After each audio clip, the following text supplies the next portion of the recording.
Não sei pra quem mais contar, nem o que eu espero que aconteça postando isso. Não posso ligar pra ninguém. Ele tá sempre por perto. Tô escrevendo isso no meu celular, encolhido no meu armário, esperando que o barulho da casa velha se acomodando cubra a digitação frenética dos meus dedos. Me sinto como criança de novo, me escondendo de monstros. A diferença é que dessa vez, o monstro acha que é meu pai. Deixa eu explicar melhor. Tenho 23 anos. Moro com meu pai. Não era o plano, obviamente. Faculdade, emprego, meu próprio canto, esse era o plano. Mas a economia tá como tá, e minha mãe faleceu uns anos atrás, e ele tava ficando mais velho. Ele tá aposentado, e a aposentadoria dele mal dá pra manter as luzes acesas nessa casa velha. Não era um arranjo ruim.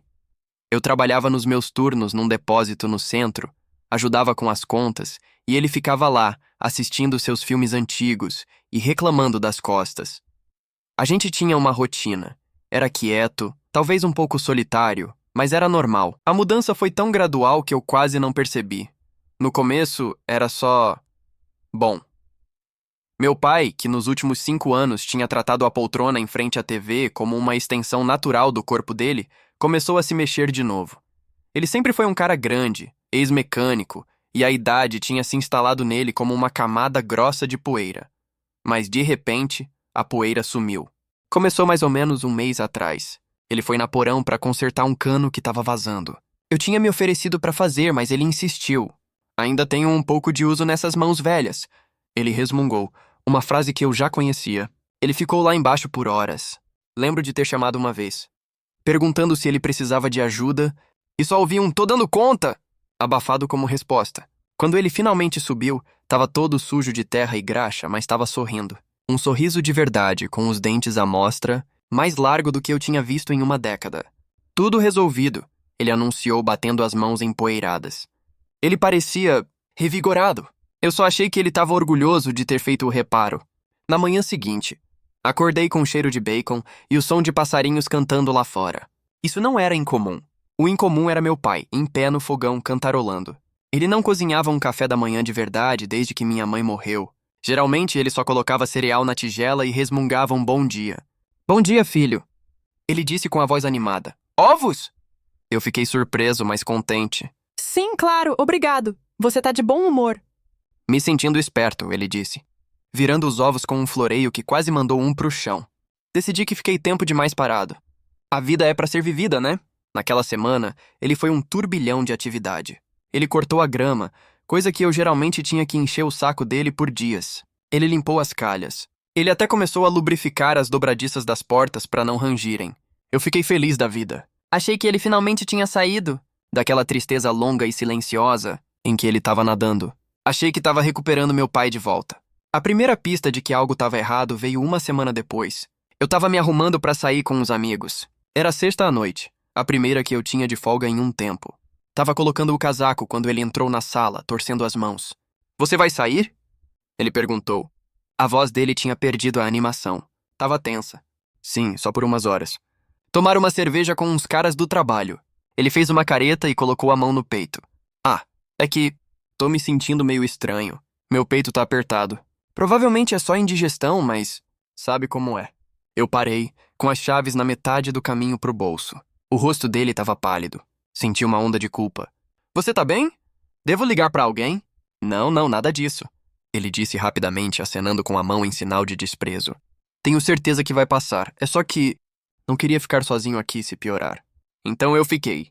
Tirei o casaco, pedi uma pizza e assistimos um dos filmes de faroeste antigos dele, em preto e branco.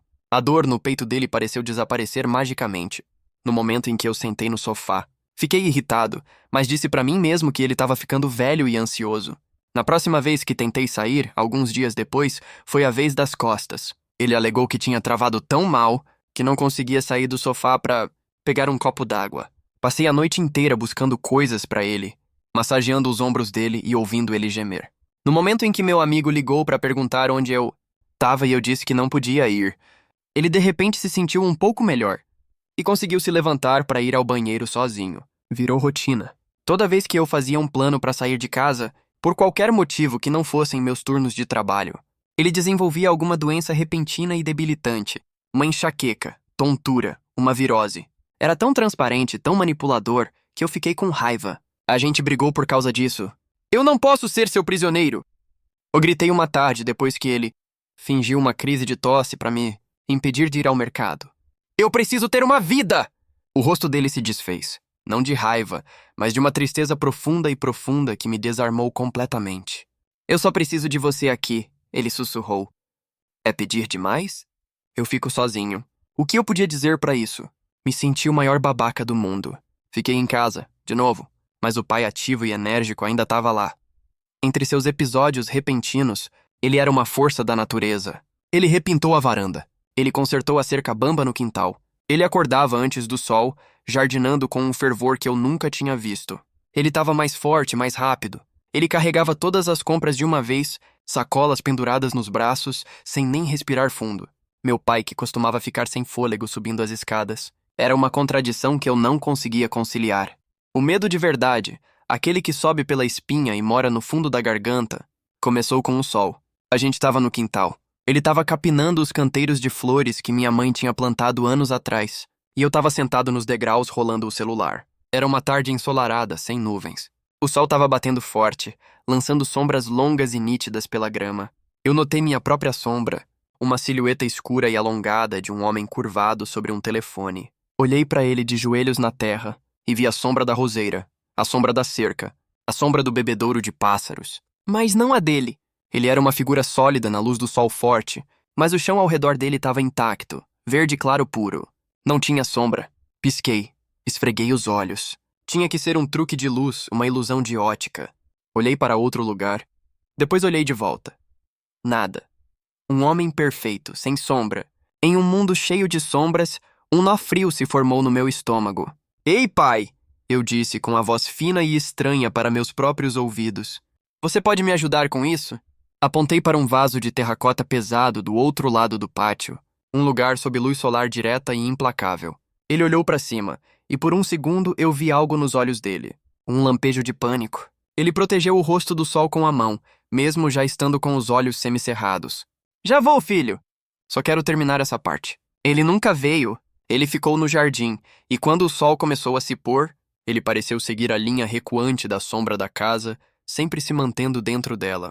Daquele dia em diante, fiquei obcecado. Eu observava ele constantemente. Notei como ele nunca ficava perto das janelas durante o dia, como ele arranjava uma desculpa para se mudar se um raio de sol caísse sobre ele na sala, como ele sempre fazia suas caminhadas à noite, depois que o sol tinha se posto.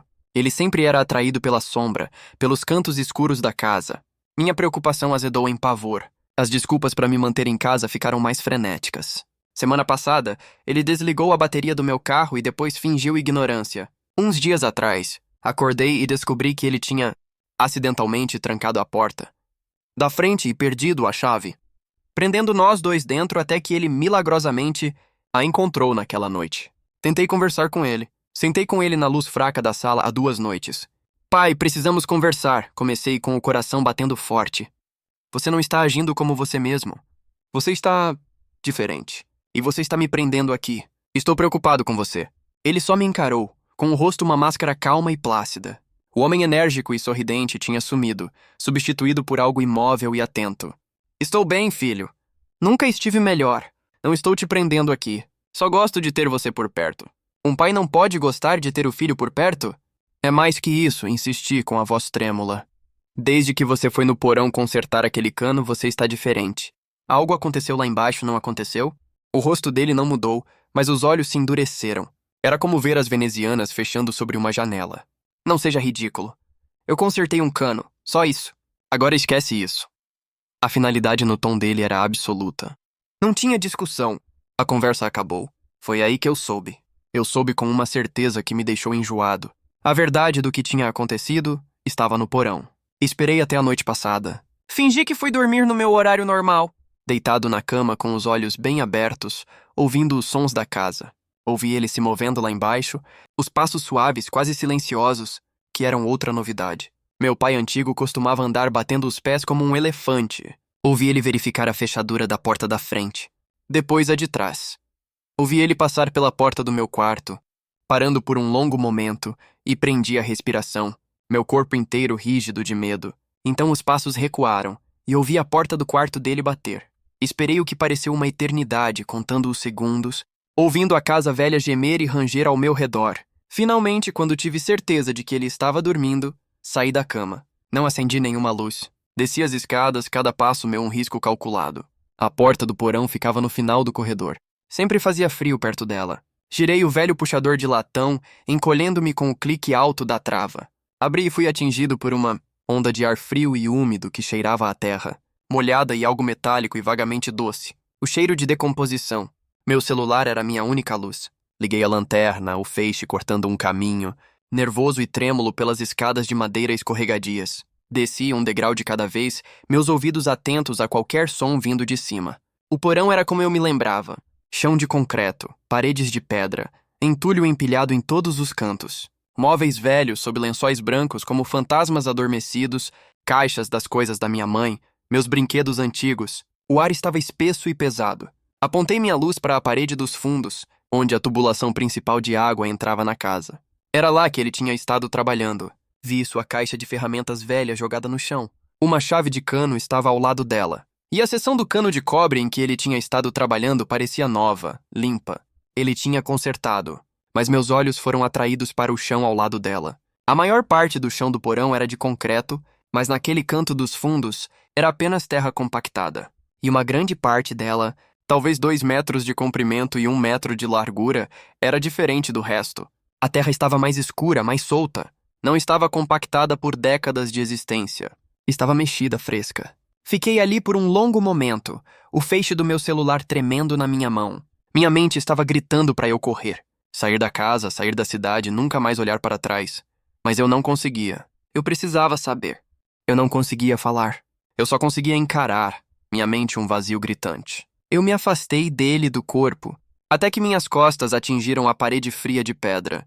Ele parou a poucos metros da cova rasa, olhando para o corpo com a mesma expressão pesarosa.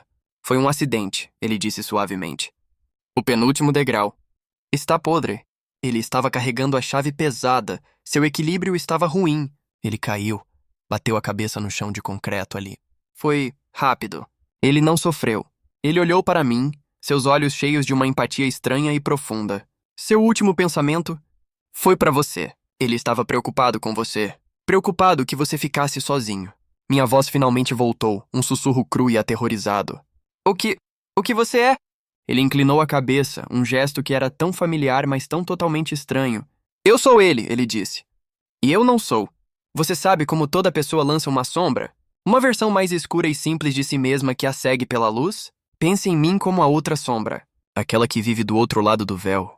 Nós observamos. Existimos na forma de nosso duplo. Sentimos o que eles sentem. Suas alegrias, suas tristezas, seu amor. Ele deu um passo mais perto e eu estremei. Ele parou. Aquele último pensamento. Ele continuou, com a voz mal mais do que um murmúrio. O amor que ele tinha por você, seu medo de deixá-lo sozinho, foi tão poderoso, uma vida interrompida com tanto a dar. Criou um espaço e me puxou. Eu sou seu amor, seu dever, sua necessidade de cuidar de você, dado forma. Ele gesticulou ao redor do porão. Eu terminei o trabalho dele. Eu consertei o cano. Eu o enterrei para que você não precisasse. Eu tenho consertado a casa. Tenho garantido que você esteja seguro. Tenho tentado ser um bom pai. As palavras eram insanas, mas no ar frio e úmido daquele túmulo, elas pareciam terrivelmente, inegavelmente reais. Meu pai está morto, eu engasguei, lágrimas embaçando minha visão. Sim, disse a coisa em sua pele, e a tristeza em sua voz parecia genuína. Ele está, e sinto muito pela sua perda, mas eu estou aqui agora. Deu outro passo e outro até que ficou bem em cima de mim. Ajoelhou-se para que estivéssemos no mesmo nível. Seu rosto estava a centímetros do meu. Eu podia ver cada linha, cada poro do rosto que eu conhecia a vida toda, animado por algo que eu não conseguia compreender. Ele te amava mais do que tudo, ele sussurrou, sua respiração fria. E eu também. Eu nunca vou te deixar. Eu vou cuidar de você. Podemos ser uma família. Exatamente como ele queria. Para sempre. E é aí que estou agora. Ele me deixou subir. Ele andou atrás de mim o tempo todo. Ele está na sala, assistindo televisão como se nada tivesse acontecido. Como se meu pai de verdade não estivesse deitado na terra lá embaixo. Ele está me esperando. Estou trancado no meu armário. Sei que não posso escapar. As portas estão trancadas e ele é muito mais forte do que eu. Ele não precisa dormir. Ele nunca vai envelhecer.